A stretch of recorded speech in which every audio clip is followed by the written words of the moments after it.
Nellcor pulse oximetry with Oxymax technology products are developed based on research with real patients and real patient signals.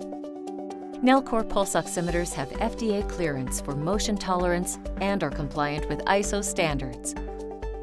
In this demonstration, you'll see two types of motion. Mechanically generated motion is consistent motion that is artificially created. Volunteer motion is aperiodic and sporadic, and comparable to the motion that occurs in clinical settings. Watch how the baby's motion affects a pulse oximeter. The signal is erratic, corresponding with the chaotic and random movement of the baby. Because Nellcor pulse oximetry focuses on the consistent and rhythmic nature of the pulse, it identifies the transient and random artifact in the waveform as noise.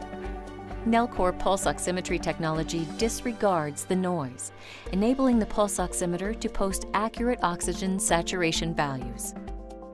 Now let's see how motion is generated by a machine. The patient's arm is strapped to a table that cycles at a fixed frequency to induce a rhythmic motion that simulates cardiac rate.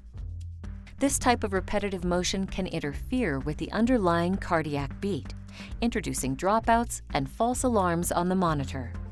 Medtronic does not believe that machine-generated motion typically occurs in clinical settings, or that studies involving mechanically generated motion can predict how a pulse oximeter may perform in a clinical setting. To validate our approach, we collected hundreds of hours of recordings made on babies in the NICU, as well as pediatric and adult patients in the ICU, PACU, and OR. We use these recordings to develop and fine-tune Nellcor pulse oximetry technology algorithms to enable continuous calculations. Count on Nellcor pulse oximetry with Oxymax technology products to help you improve patient safety with reliable and clinically tested SpO2 and pulse readings.